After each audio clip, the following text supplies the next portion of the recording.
Zora Neale Hurston, a mini-documentary by Audrey Robidoux. Ships at a distance have every man's wish on board. For some they come with the tide, for others they sail forever on the same horizon, never out of sight, never landing until the watcher turns his eyes away in resignation, his dreams mocked to death by time. That is the life of men. Now, women forget all those things they don't want to remember, and remember everything they don't want to forget. The dream is the truth. Then they act and do things accordingly. An excerpt from Their Eyes Watching God. Zora Neale Hurston was born in Natsuga, Alabama on January 7, 1891. When she was 3, her family moved to Eatonville, Florida, one of America's all-black towns at the time.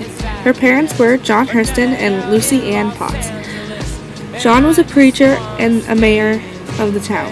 In 1904, her mother, Lucy Ann, died and her father remarried Matt Mogo, creating quite a scandal. It was there in Eatonville where Zora discovered her love of literature when a few northern schoolteachers visited and gave her a number of books. Soon after her father's remarriage, her parents shipped her off to a Baptist boarding school, but soon they stopped paying her tuition and she was expelled. In 1917, she began attending high school at Morgan College, lying about her age to qualify for free schooling. In 1918, she began her undergraduate at Howard University. There, she co-founded the student newspaper and joined a literary club called The Stylus. She left Howard College with an associate's degree and was later offered a scholarship at Barnard College and was the only black student. She received her BA in anthropology at age 37 and spent another 2 years there as a graduate student. Zora married twice. In 1927, she married Herbert Sheen, a former classmate, but divorced a few years later when their careers came between them. In 1939, she married Albert Prince, who was 25 years younger, but the marriage only lasted 7 months. Zora began her career in writing in 1929 when she published her first story, John Redding Goes to Sea, and began her journeying. She spent many years exploring black culture and soon fell into the study of voodoo. She wrote a lot about the subject and it gained a lot of attention. These anthropologic studies took her to the Caribbean and the American South, as well as to Jamaica and Haiti. She published a few books on the subject, mainly Mules and Men in 1935 and Tell My Horse in 1938.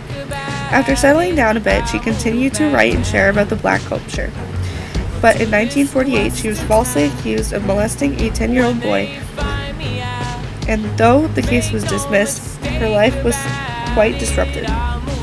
Throughout her lifetime, she worked many jobs to support her literary career and was very strong and independent. Her most well-known work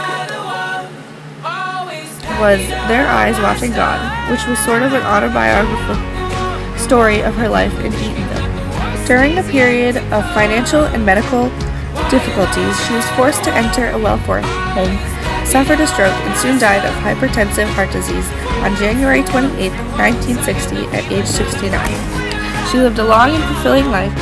Zora explored many social issues and offered an interesting perspective.